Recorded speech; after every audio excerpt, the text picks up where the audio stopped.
Hello dear students, welcome back to my channel Edu Colors. आज हम इस video में क्लास 10th की हमारे जो सैम्पल पेपर आए हैं मॉडल टेस्ट पेपर उनको सॉल्व करेंगे। ठीक है, तो ये आपका सीबीएसई कोड है 087। आपका सेशन है 2020 और 21। ठीक है, तो यहाँ पर जो मैक्सिमम मार्क्स का आपका जो पेपर आना है वो है 80। ओके, 20 नंबर आपके जो हैं वो प्रोजेक्ट और आपके जो पीरियोडिक यूनिट टेस्ट हुए हैं वो सारे मिला के ऐड होंगे। समय 3 घंटे का है और यहाँ पर 5 खंडों में आपका पेपर बटेगा। तो जो पहला खंड है क खंड, उसमें 1 से लेकर 16 तक के क्वेश्चन हैं जो कि आपके मल्टीपल चॉइस होंगे, आपके फिल इन द ब्लैंक्स हो सकते हैं, वन लाइनर जो क्वेश्चन है वो हो सकते हैं। तो इस तरीके से आपके 1 से 16 नंबर के जो क्वेश्चन है वो 1 मार्क के हैं। उसके बाद खंड बी जो है आपका यानी का, उसमें आपके 17 से 22 नंबर के तक के क्वेश्चन है जो कि 3 नंबर के हैं, जिनका आंसर आपको 80 शब्दों से अधिक नहीं देना है।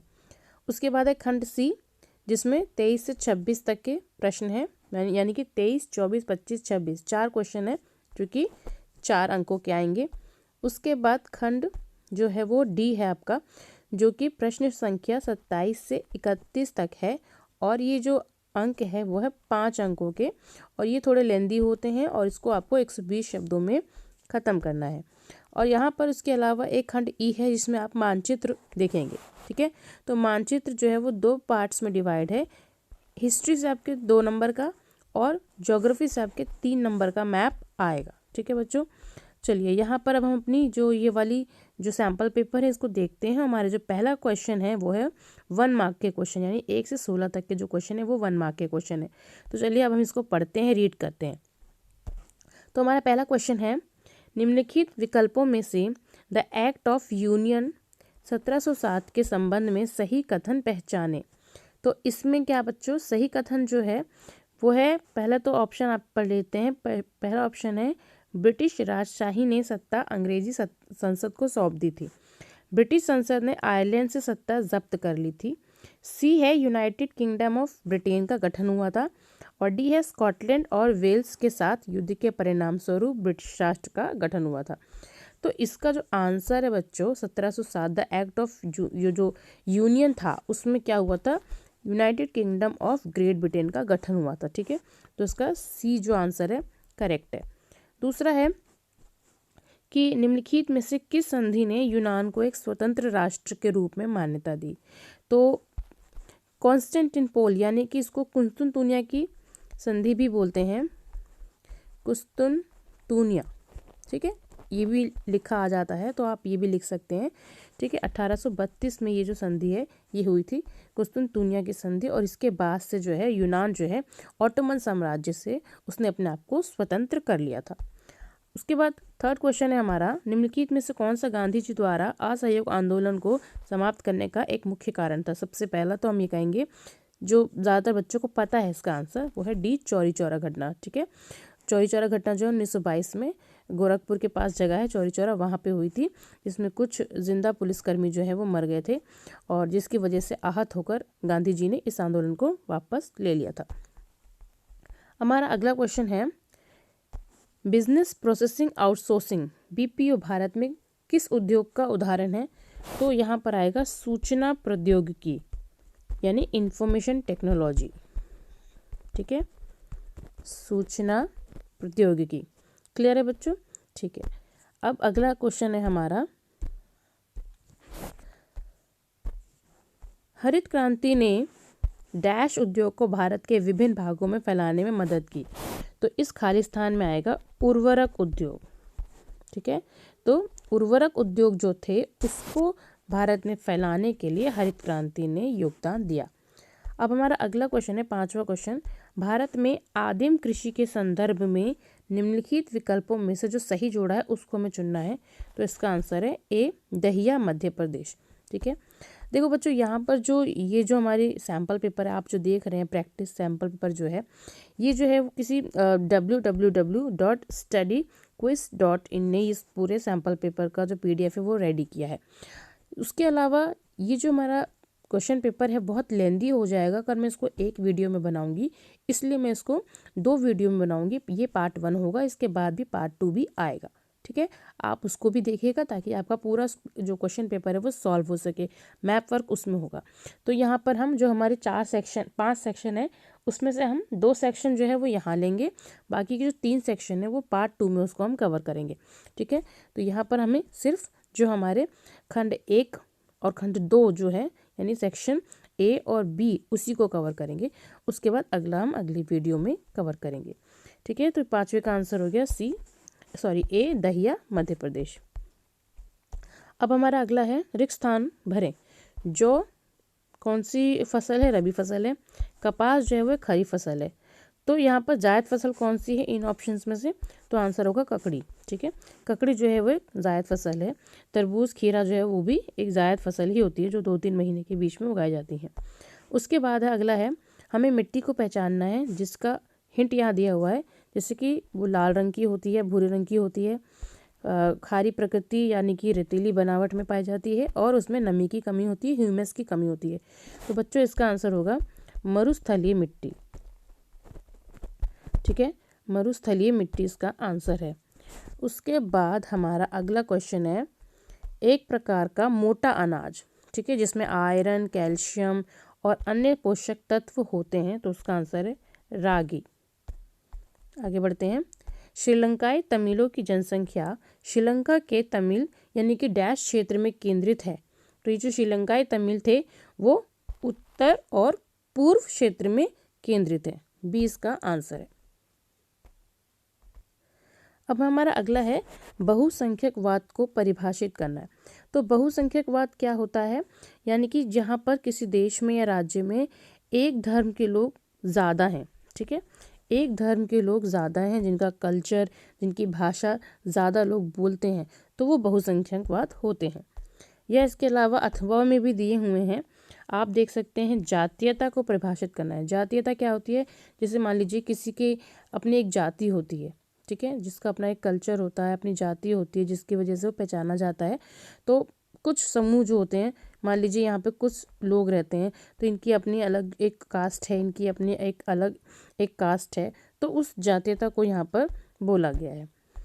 अब यहाँ पर अगला क्वेश्चन है अवशिष्ट विषयों पर कौन सी प्रशासनिक संस्था कानून बनाती है? तो अवशिष्ट विषयों पर केंद्र सरकार कानून बनाती है। ठीक है, और अगला है संघ सूची के विषयों पर कौन कानून बनाता है? तो उसमें भी अगेन केंद्र सरकार ही कानून बनाती है। ठीक है, संघ का मतलब ही यूनियन यानी पूरा देश, पूरे देश के लिए कौन कानून बनाता है? केंद्र। ठीक है, तो यहाँ पर अवशिष्ट शक्तियों के लिए, अवशिष्ट विषयों के लिए भी और संघ सूची के जो विषय हैं दोनों पर केंद्र कानून बनाती है। उसके बाद यहाँ पर एक टेबल दिया हुआ है बच्चों, उस टेबल के अनुसार हमें ये पता करना है कि किस देश में सबसे अच्छे हालात हैं, आर्थिक हालात है, जहाँ पर लोगों को बराबरी का काम मिल रहा है, यानी कि लोगों के बीच में एक तरीके से असमान आय का असमान वितरण नहीं है। तो यहाँ पर ABCD 4 देश दिए हुए हैं।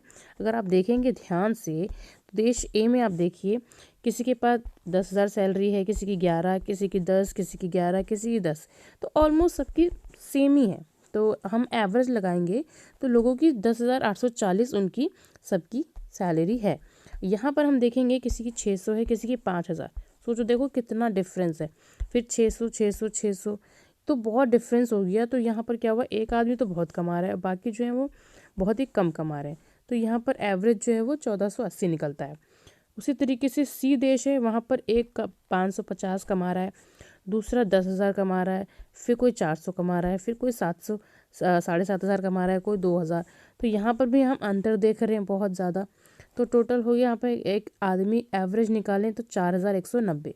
उसके बाद डी जो देश है वहाँ पर भी डिफरेंस हमें देखने को मिलता है, क्योंकि कोई 800 कमा रहा है, कोई 4,000 कमा रहा है, कोई 5,000 कमा रहा है, ठीक है, कोई 700 कमा रहा है। तो यहाँ पर भी डिफरेंस हमें देखने को मिल रहा है। तो बच्चों यहाँ पर अगर हमारा जो आंसर हम ये कहेंगे कि किस में आय का समान वितरण है, तो उसमें हम कहेंगे ए नंबर का जो देश है उसमें आय का जो वितरण है वो ज़्यादातर हम देखते हैं सबकी आय जो है वो ऑलमोस्ट 19-20 ही है, यानी कि आय का वितरण समान है। तो इसका आंसर होगा ए देश। अब अगला है नीचे दिए गए सूचना का अध्ययन करना है। तो मोहन जो है वो एक खेतीहर मजदूर है। साल के कई महीने ऐसे होते हैं जब उसके पास कोई काम नहीं होता। अपने दैनिक खर्चों को पूरा करने के लिए वो लोन लेता है। ठीक है, वह अपने नियोक्ता यानी कि जहाँ से वो लोन लेना है जमींदार पर निर्भर है और जो प्रतिमाह 5% की ब्याज दर ले रहा है। मोहन जमींदार के खेत पर शारीरिक रूप से काम भी करता है। तो कुछ वर्षों में उसका कर्ज क्या होगा, ठीक है, तो उसका जो कर्ज है वो बढ़ेगा, क्योंकि बढ़ती ब्याज दर और मासिक राशि का भुगतान ना करने के कारण, यानी कि वो जिस हिसाब से काम करेगा उसी हिसाब से उसका कटेगा। और जिस हिसाब से 5% ब्याज दर है तो उसका जो भुगतान है वो थोड़ा बढ़ेगा। ठीक है, अब अगला है यहाँ पर अथवा में दिया हुआ है कि मोहन जैसे अधिकांश खेतिहर मजदूर अनौपचारिक क्षेत्र के कारण यानी क्षेत्र पर निर्भर है। तो निम्नलिखित में से कौन सा कथन उस क्षेत्र के बारे में सही है? तो इसका आंसर होगा बच्चों सी। ठीक है, इसका आंसर है सी। अब आगे चलते हैं। निम्नलिखित में से कौन सा विकल्प जमानत का सही वर्णन करता है? ठीक है, तो ऋण के गारंटी के रूप में संपत्ति जो है, यानी कि आपने लोन लेना है तो उसके बदले में आपको कुछ जमानत के तौर पे रखना है। तो क्या रख रहे हैं यहाँ पर? संपत्ति रख रहे हैं मान लो।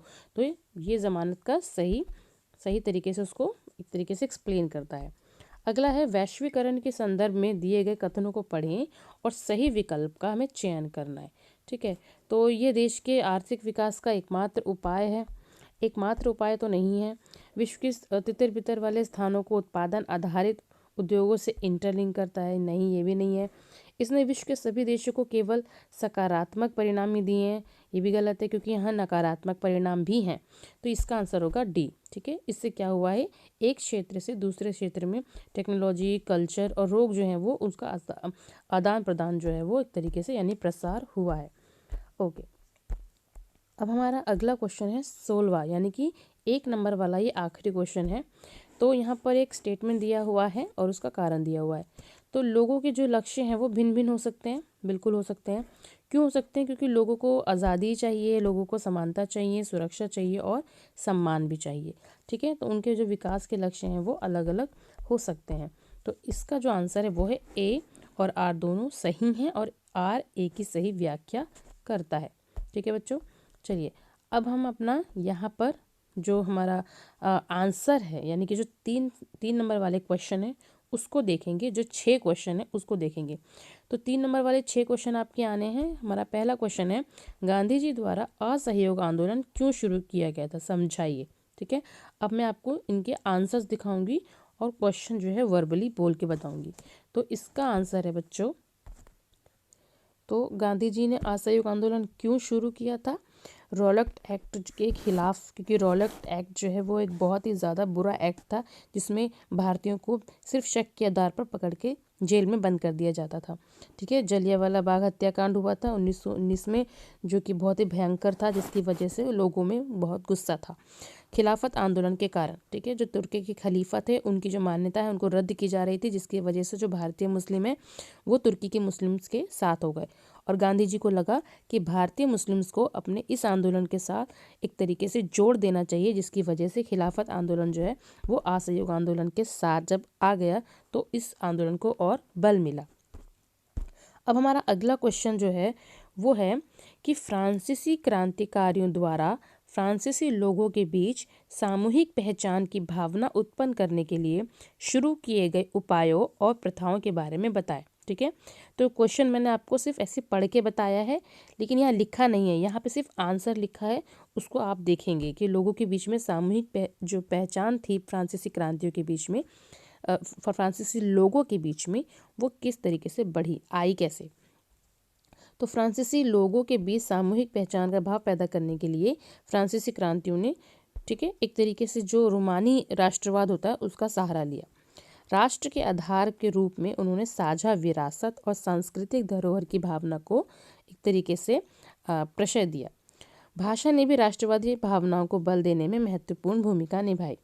पूरे फ्रांस में फ्रेंच भाषा को मुख्य भाषा घोषित कर दिया गया और राष्ट्र की एक भावना लोगों के बीच में आई। उसी तरीके से जिस तरीके से पोलैंड में रूसी आधिपत्य के खिलाफ विरोध के लिए पोलिश भाषा को वहाँ पे इस्तेमाल करने के लिए बोला गया। ठीक है, यानी जिस देश में आप रह रहे हैं उस वहीं की भाषा आपको यूज़ करनी है, ना कि आपके मालिक जो देश है उसकी। ठीक है, तो यहाँ पर ये क्वेश्चन भी हमारा जो है कंप्लीट होता है। अब अथवा में आपको यहाँ पर एक क्वेश्चन दे रखा है कि जर्मनी की तरह इटली में भी राजनीतिक विखंडन का एक लंबा इतिहास था, व्याख्या करना है। तो यहाँ पे बेसिकली हमें जो इटली का एकीकरण है, ठीक है, इटली का जो एकीकरण है उसके बारे में बताना है। तो 19वीं सेंचुरी के मध्य में हम देखते हैं जो इटली है वो 7 प्रांतों में बटा हुआ था, ठीक है ना। मान लीजिए इटली है, तो ये इटली जो है ना अलग अलग भागों में 7 भागों में बटा हुआ था। उनमें से एक था सार्डिनिया पिडमोन, जिस पर इटालियन राज परिवार का शासन था।